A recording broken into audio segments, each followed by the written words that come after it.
the pose. Have you noticed yourself using the subtitle feature more often? Where are you going? You're hurt. Ribs will heal themselves. Like, way more often. Leave it to Beaver. But then you flip to the classic shows on MeTV, and it's way easier to hear. Beaver, it's nice of you to help me with the dishes. Oh, sure, Mom. And it was nice of Wally to have Dad help him with his homework. Why is that? What's changed? Randy Bobo and Peter Batchelder are audio engineers at independent studios in Milwaukee. They say it's got a lot to do with technology. Filmmakers' technology, but also our technology. Now, if you go back to the old TV, Dick Van Dyke, Andy Griffith stuff, that stuff was shot on film. It was probably put to an optical track. And the optical track, like an LP, had a limited dynamic range. You do understand, don't you, Beaver? It was all in the middle where your voice is. Another thing. All those shows focused on voice. Yes, sir. Modern tastes and mixing techniques, we can do a lot more than that. You can hear the high ends, you can hear really deep bass, and that causes you to lose some of that dialogue. The new ways make for some grand sound in theaters, but when you're watching at home on something like this, it's nice TV, but the speakers aren't even pointed at us.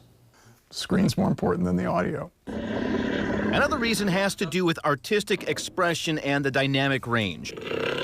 Dynamic range is the difference between the softest part of the sound and the loudest part of the sound. Here's how it works. We've recorded my lines using one microphone here in front of a green screen, but we could put me in a park, so let's add some nature sounds.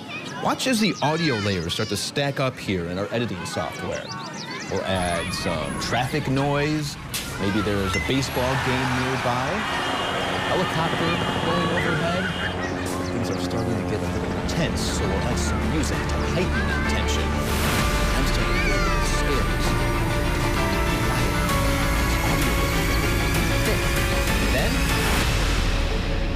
The dialogue may seem soft because the explosion in the action scene has to be so loud. Shots fired. I repeat, shots fired. LAPD! Drop your weapons! No clear shot. 30 Davis, shots fired. O'Vara Park. Why doesn't Hollywood just make the voices louder? Go. That's because everything's finite, right? There is a limit. You can't just keep turning things up and up and up and up and up and up and up forever. Turn up my voice and keep the music and the sound effects, I start to sound like that. It's called distortion. The medium can only support so much sound. There's only so much water you can put in a container. Otherwise, it's going to start spilling over. Can you put the subtitles on? Thor, we need to talk. So they can't turn it up. We don't want to turn it up any louder to wake the neighbors. Precisely. So what do we do? Fun. Yay. Get a better sound system, or get your reading glasses and keep the subtitles. That's a good sign, right? Oh my God.